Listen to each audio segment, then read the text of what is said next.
Olá, meu nome é Jorge Guerra Pires, eu sou doutor em engenharia de informação focado em bioinformática.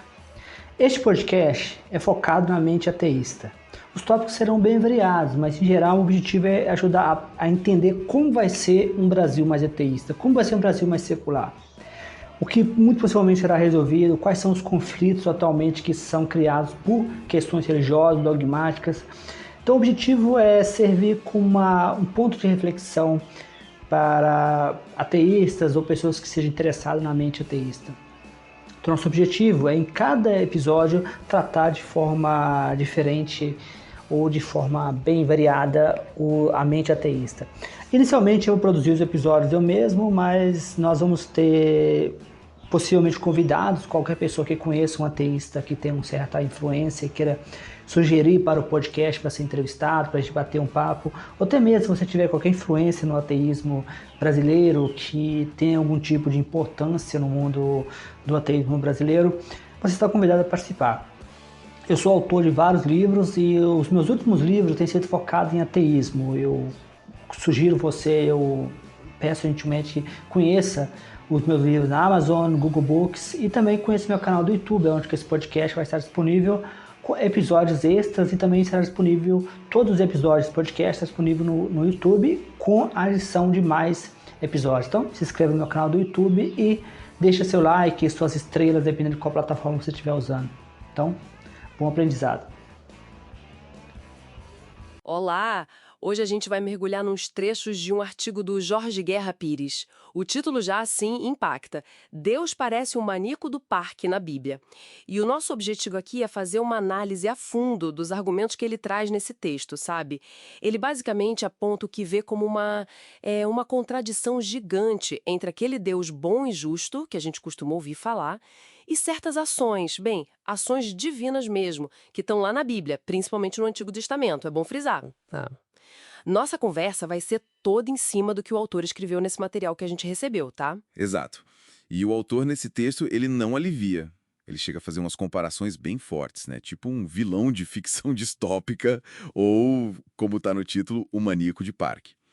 A ideia central que ele defende ali é que certas ações na Bíblia, pelo menos na leitura dele, seriam para afirmar poder, para exigir adoração, sabe? Mesmo que isso custe dor, sofrimento. Mas, reforçando, é a visão que está no artigo. Certo, ok. Vamos tentar desempacotar isso. Como é que ele constrói essa ideia tão provocativa? Ele usa exemplos da Bíblia que muita gente conhece, né? Principalmente do Antigo Testamento. Começa com o dilúvio, é isso? Isso. O artigo descreve o dilúvio não como, sei lá, um ato justo, mas como um extermínio global mesmo. Ele foca no fato de que isso inclui inocentes, né? Crianças, animais. Ele questiona se isso seria moral ou proporcional, pensando com a cabeça de hoje.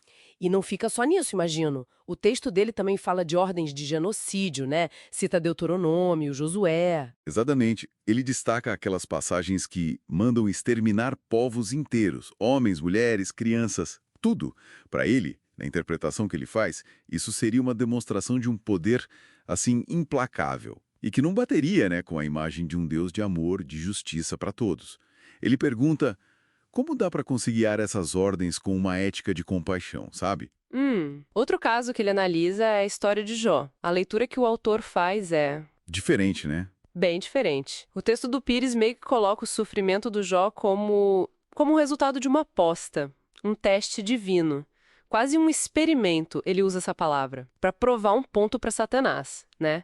E tudo isso às custas do sofrimento de um cara fiel. O autor enxerga nisso uma frieza, um uso da pessoa. Um uso instrumental, né? E tem também aquele caso do homem apedrejado. Porque catou lenha no sábado. O autor usa isso para falar de punição desproporcional. E isso, para ele, esse episódio vira símbolo de uma obsessão por regras, uma intolerância divina que ele acha exagerada, muito longe de uma justiça equilibrada. O argumento dele é forte. Se um líder humano fizesse essas coisas hoje, a gente chamaria de quê? Tirania, crime contra a humanidade. Faz sentido, na lógica que ele apresenta.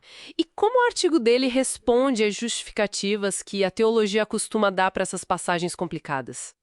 Ele basicamente descarta. Acha que são fracas ou que são, tipo assim, uma fachada para esconder o que ele chama de vontade de dominar. Ele não se convence muito com explicações do tipo, os desígnios de Deus são misteriosos, ou era outro contexto histórico. O foco dele é no impacto ético do que está descrito ali. Interessante a linha de raciocínio.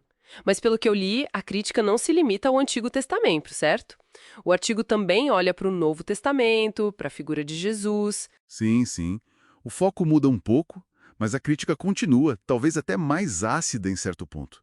O autor mira na introdução do conceito de inferno, né? Aquele lugar de tormento eterno. Ele até cita o Christopher Hitchens, que tinha aquela observação sobre como a punição divina, no Novo Testamento, deixa de ser temporal e passa a ser infinita. E qual é o ponto principal do autor sobre isso?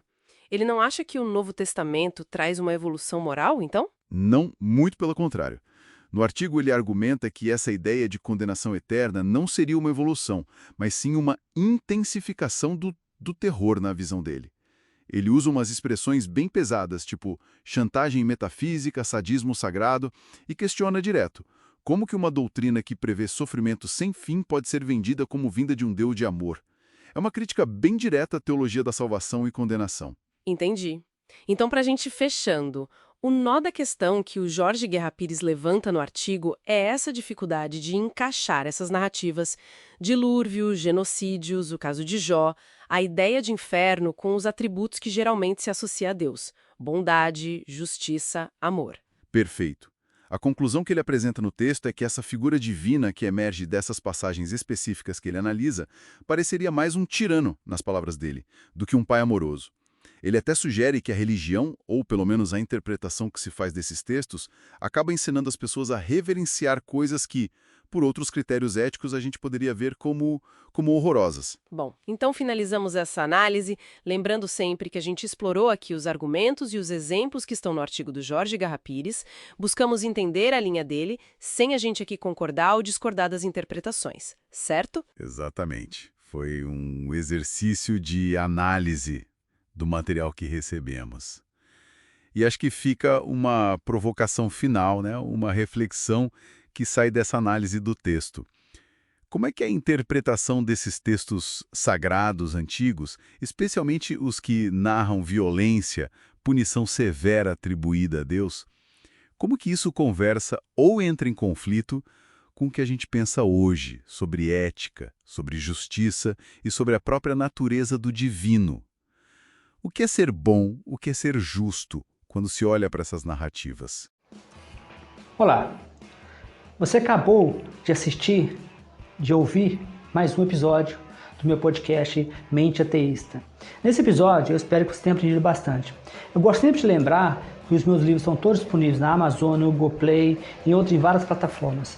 Eu também gosto de lembrar também que esse podcast está disponível no YouTube, para quem prefere o YouTube. E o YouTube permite que eu poste episódios extras. Então, você pode acompanhar o meu podcast Mente Ateísta no YouTube, onde você poderá encontrar todos os episódios arquivados por um período de mais de 3 meses. Também poderá acompanhar episódios extras. Então, sugiro que você compartilhe com amigos, com ateístas ou com pessoas que se interessam pela causa ateísta no Brasil. Como sempre, se você conhecer alguém que possivelmente tem interesse em participar, tem interesse em ter uma conversa, em ser entrevistado e falar sobre o ateísmo no Brasil, meu podcast está aberto para possíveis convidados.